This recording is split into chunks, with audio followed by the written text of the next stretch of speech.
오늘 하나님께서 주신 말씀은 누가복음 17장 15절에서 17절 말씀입니다. 계속해서 새벽에 누가복음을 묵상하고 있습니다.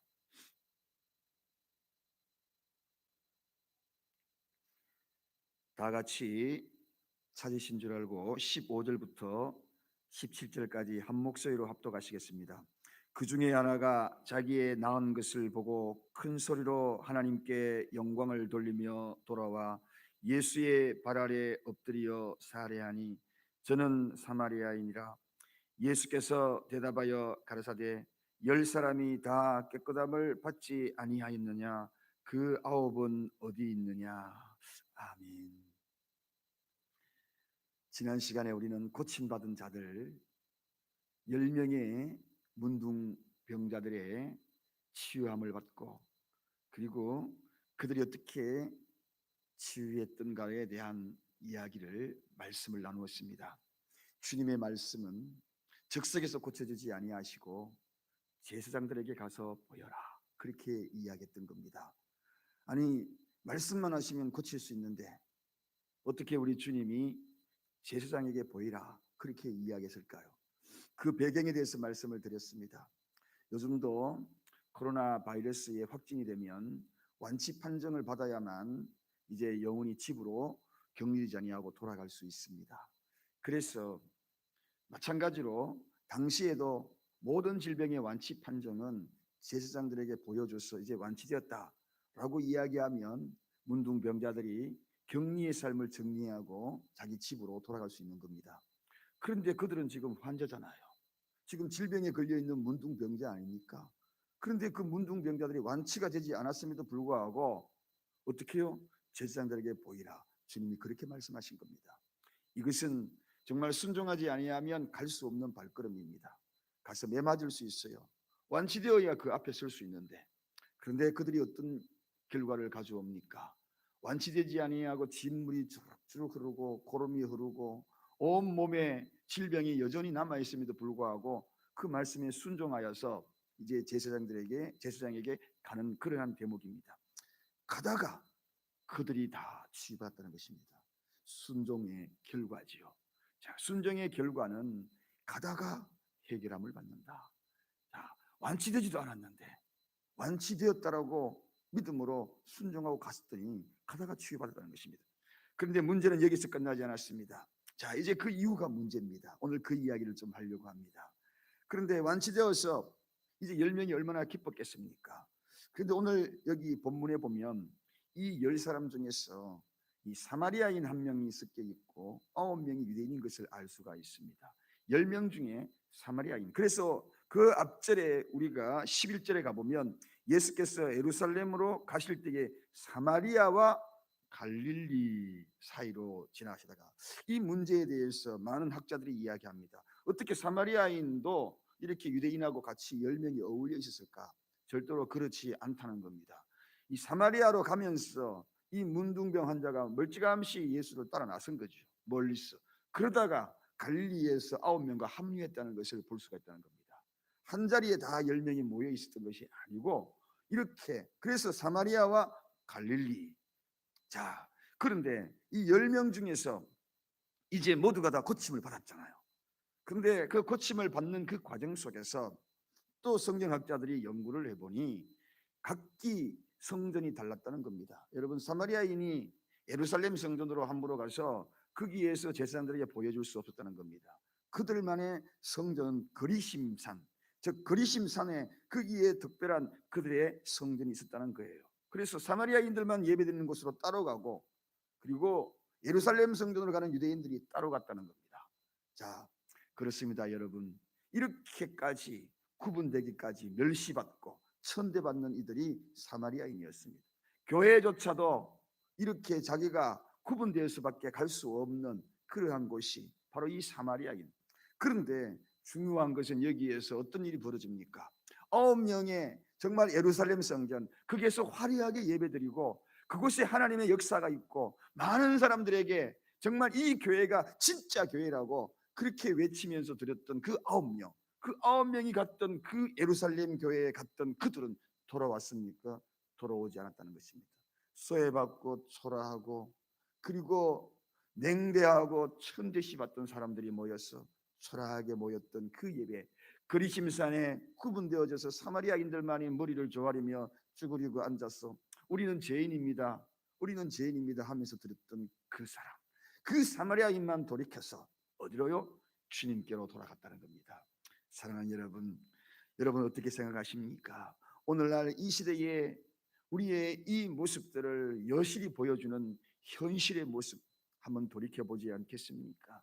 그렇습니다. 과연 주님이 기뻐하는 이들이 누구인가? 하나님이 어떤 자들과 함께 하시는가? 그 아홉은 도대체 어디 갔는가? 그 아홉은 도대체 어디 갔는가?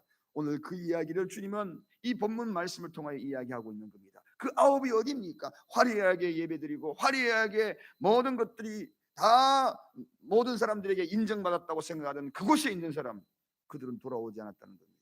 믿음의 실체가 드러나는 거죠. 자, 오늘 문둥병 걸린 사람들의 그 모습은 지난 시간에 말씀드렸듯이 바로 이 질병, 문둥병이라는 이 질병과 죄라는 것은 아주 밀접하고 공통점이 있다, 그렇게 말씀을 드렸습니다. 갈릴리와 사마리아 한촌에 있었던 이 사건, 그래서 예수님은 쭉 그 지역을 지나가면서 거슬러 지나가는 대목을 바라봅니다. 예수님이 직접 찾아가셨다는 겁니다. 그때에 소리 질러서 외쳤던 그들, 긍휼히 여겨달라고 외쳤던 그들, 그렇습니다. 누구든지 주님을 이름을 부르는 자들에게는 다 주님은 거절하지 않았습니다. 예루살렘도 거절하지 아니었고, 그리고 사마리아도 거절하지 아니었고, 그 유명한 마태복음 19장 14절이던가요, 거기에서 주님이 말씀하셨잖아요. 내게 오는 자를 금하지 말라. 오늘 이 시대에 우리는 이것을 잘 알아야 합니다. 내게 오는 자를 금하지 말라. 여러분, 사마리아인들을 많이 거부했습니다. 이스라엘 사람들은 거부했어요. 언젠가 우리 교회가 지금은 이렇게 철저히 차단되고, 그리고 입구에서 걸러서 지금 질병의 문제로 인하여서 여러 가지 교회 입구의 문이 좁아진 것은 사실입니다. 그러하지만 언젠가 세상 이방 종교에 빠져 있다가 또 이단의 사슬에 묶여 있는 이들이 돌아오면 우리가 어떻게 해야 되겠습니까? 내게 오는 자를 금하지 말라. 그들도 품어줘야 하는 것입니다. 행여나 동성애로 성을 잃어버리고 살아가는 많은 이들, 많은 사람이 지탄을 하고 저주받은 모습처럼 따가운 눈총으로 지켜보고 있는 그들도 돌아오면 우리가 어떻게 해야 되겠습니까? 주님의 품으로 다 안아줘야 되는 것이 교회라는 곳입니다. 그곳에는 아픈 자들, 상처 입은 자들 모두가 모이는 곳이 아니겠습니까? 마치 사마리아인들이 모여서 예배드리는 그런 공간이 진짜 주님이 기뻐하는 교회가 아니겠습니까? 그 가운데에 하나님이 기뻐하는 일이 어떤 일인가 하는 것입니다. 가끔씩 큰 죄를 범하고 손가락질을 받고 완전히 도외시 되어서 영원한 곳으로 사람들의 자리에서 멀어지는 자들을 참 많이 봅니다. 함께 하고 싶지만 아예 배척되어서 그 따가운 눈총으로 사람들에게 복음조차도 접하지 못하고 쓸쓸히 그렇게 신앙생활 하다가 있는 일도 있습니다. 여러분, 오늘 주님의 말씀은 바로 이러한 것에 초점이 있는 것입니다. 자, 문둥병으로부터 치료받는다는 것은 한마디로 죄의 문제가 영향시킨다면 새로운 삶을 얻는 것입니다. 뿐만 아니라 새로운 모든 일들이 그들에게 펼쳐지는 겁니다. 참혹한 나락으로 떨어졌던 그 모든 삶, 거기에서 이제 정리가 되는 겁니다. 아버지께로 돌아오는 자들, 그들에게는 결코 내어 쫓지 않겠다라고 약속하신 요한복음 6장 37절 말씀처럼 돌아오는 자들 누구든지 다 수용해 줄 수 있는 넉넉한 마음, 그러한 주님의 마음을 우리는 알아야 할 것입니다. 자, 이렇게 해서 돌아온 사람들, 결국은 누가 돌아왔습니까? 감사할 수 있는 사람이 돌아온 거예요. 오늘 우리는 잘 이 대목을 묵상할 줄 알아야 합니다. 순종 끝에는 반드시 따라줘야 될 것이 있습니다. 그것이 무엇입니까? 믿음의 끝에 마지막으로 따라줘야 될 것이 있습니다. 그것이 무엇인가요? 감사라는 것입니다. 감사. 순종은 축복을 가져올 수 있는 통로가 됩니다. 그래서 10명의 문둥병자들이 순종했잖아요. 그래서 그들의 질병은 치유받았어요. 축복받은 거죠. 그러나 또 하나 그들이 놓친 것이 있습니다. 바로 이 감사로 주어지는 하나 놓친 것이 있습니다. 오늘 여기에 돌아온 한 명은 어떻게 했습니까? 큰 소리로 여기에 이 감사의 기준이지요. 큰 소리로. 본문에도 여기 보면은 큰 소리로 하나님께 영광을 돌렸다, 그렇게 소개하고 있습니다. 보통 감사가 아니지요. 큰 소리로 감사했다는 것입니다. 이 큰 소리로 감사하는 이 사마리아인 이 대목. 자, 이 감사를 하는 그 대목의 결과는 무엇이었습니까? 이 뒤에 가보면 내 믿음이 너를 구원하였다, 이 대목입니다. 자, 우리가 미처 생각하지 못했던 감사의 마지막 단계는 구원이라는 것입니다. 순종을 통하여 축복을 받았다면 감사를 통하여 구원의 문제를 해결하는 겁니다. 10명이 다 순종하였어요. 그리고 거기에 그 결과로 축복을 받았습니다. 그렇지만 그들 중에 9은 어디 있느냐? 감사한다는 것이 무엇입니까? 그 은혜에 응답하는 겁니다. 은혜에 응답하는 것이 감사예요. 은혜에 응답하지 아니한다는 그 모습은 결코 구원받을 자격이 없는 거죠. 그래서 그것은 은총을 아는 것 자체가 바로 이 감사의 가장 기준이 되며, 진정한 마지막 가장 중요한 것이 무엇인가를 깨닫는 것이 된다는 것입니다. 여러분, 이 세상에서 가장 아름다운 마지막 단계는 감사입니다. 감사로서 마지막 종착역에 점을 찍는 거예요. 감사합니다, 그것입니다. 이 감사는 기적을 일으키는 놀라운 축복이 있습니다. 그 기적의 축복이 무엇입니까? 구원의 축복인 것입니다. 버려지고 천대받고 소외된 사마리아인이 이제 영원한 하나님의 반열에, 하나님의 백성의 반열에 들어가는 그러한 모습을 보게 됩니다. 진짜 숨겨진 복을 누리는 거죠. 여러분, 순종하는 것으로 인하여서 세상의 복을 누리는 그런 경우 많습니다. 그러나 하늘의 복은 감사를 통하여 일어나는 것입니다. 순종은 이 세상에서 우리가 누릴 수 있는 복을 누리고 살아가는 것이지만, 그러나 감사는 하늘의 복을 누리는 것입니다. 그 하늘의 복의 그 결과는 구원이라는 복이었다는 것입니다. 자, 그런데 오늘 본문에 이 한 명 이외에, 사마리아인 외에 화려한 성전으로 향하였던, 예루살렘 성전으로 향하였던 그들의 발걸음은 어떻게 되었습니까? 그들의 발걸음은 오늘 성경에 그 이상은 소개하지 않고 있습니다. 그래서 예수님이 오늘 단연코 7절에 이야기합니다. 예수께서 대답하여 가라사대 10사람이 다 깨끗함을 받지 아니하였느냐? 그 9은 어디 있느냐? 그 9은 어디 있느냐? 그 9은 어디 있느냐? 9의 그 문둥병자, 그들은 감사를 몰랐다는 것입니다. 그들이 영원한 것을 놓친 거예요. 이 땅에서 치유를 받은 것으로 만족하고 살았던 것을 만족하며 그것이 끝이 났다는 것입니다. 그 이상의 그들의 삶은 보이지 않는 겁니다. 어제 주일날 말씀을 드렸습니다. 베일을 벗겨라. 베일을 벗겨주겠다. 면박을 벗겨주겠다. 면박 뒤에 숨겨져 있는 저 영원한 생명, 그 생명을 그들은 보지 못했다는 것입니다. 저와 여러분들은 바로 이러한 감사를 깊이 알고 마지막 순종의 결정의 마지막 단계는 감사다.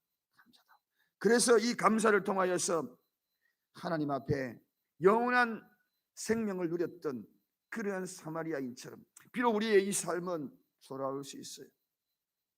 힘겨운 인생, 마치 사투하는 것처럼 살아가는 그런 삶일 수 있습니다. 아침에 일어나서 하루에 출발을 하고 꼬박꼬박 하루를 살아가는 것이 쉽지 않을 겁니다. 그런데 오늘 그러한 하루하루 삶이지만 여러분 놓지 말아야 될 것이 있습니다. 늘 감사하십시오. 입에서 끊어지는 그런 감사가 되지 않기를 원합니다. 살아있는 것도 감사하고요. 그리고 호흡하는 것도 감사하고요. 이 나라, 이 민족이 된 것도 감사하고요. 이 모든 환경에서 작은 것이지만 감사할 줄 아는 사람, 그 사람은 하나님이 기억합니다. 그 모든 것의 감사의 원인을 또 어디서 찾아야 합니까? 하나님으로부터 찾는 거죠. 그래서 하나님으로 찾는 그 감사, 기도는 있었으나 감사가 없고, 그리고 찬양은 있었으나 감사가 없고, 그리고 순종은 있으나 감사가 없는 그 결과는 이 땅의 것으로 끝난다는 것입니다.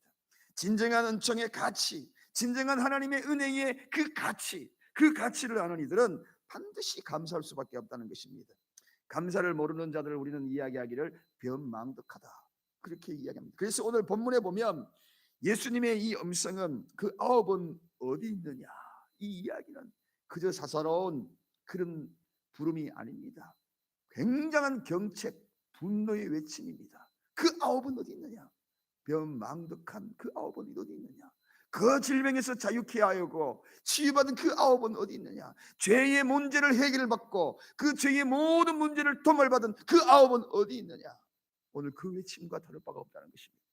오늘 이 말씀을 잘 기억하고 죽은 상태로부터 소생된 저와 여러분, 오늘 저와 여러분들이 해야 될 그 이야기는 무엇인가요?